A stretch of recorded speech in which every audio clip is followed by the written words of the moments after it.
Hello, it is I, the Cranky Crone, and today I am cranky about phone calls that look like they're one thing and then they're another thing.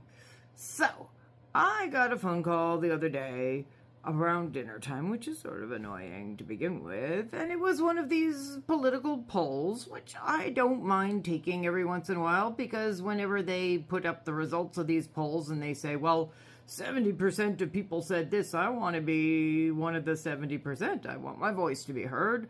I want to be able to rant about things. You know, I love the good rant. So I said, okay, fine, I will take your stupid poll. And it was all about the upcoming midterms, and, did you approve of this person in the government? Did you not approve of this person in the government? And, in the upcoming vote in New York State, would you be voting for person A, the Democrat, or person B, the Republican?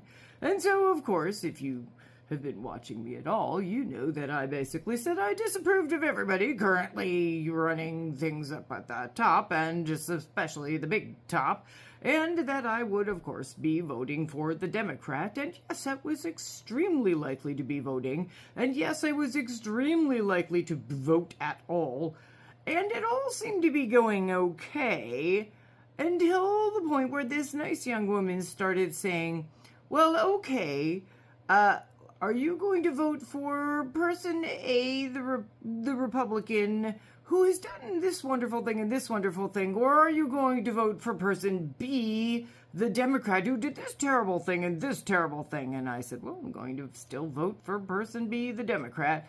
And then they said, oh, well, are you going to vote for person A? Now, mind you, this is the same question. They're asking me over and over again. Am I going to vote for the Democrat, or am I going to vote for the Republican? But it became clear in sort of the second half of this thing that it was not really a poll. It was just a very sneaky commercial for this Republican candidate who, no, I will not be voting for him. I'm very sorry. And at that point, I wanted to take out the stabby end, and I said, look, I can see what you're doing. Go away and don't bother me anymore. And I hung up the phone. And 2 seconds later, the phone rang again, and the young lady said, could you please answer the question, which I was starting to say, you very much did. And I said, no, I will not answer your question, and you better not call me back here again, because I've told you I'm not going to answer the question. And then I went and had my dinner. But in the meanwhile, now I am less inclined to answer an actual poll, because I'm going to be worried it's going to be nonsense. Be as cranky about that as you like.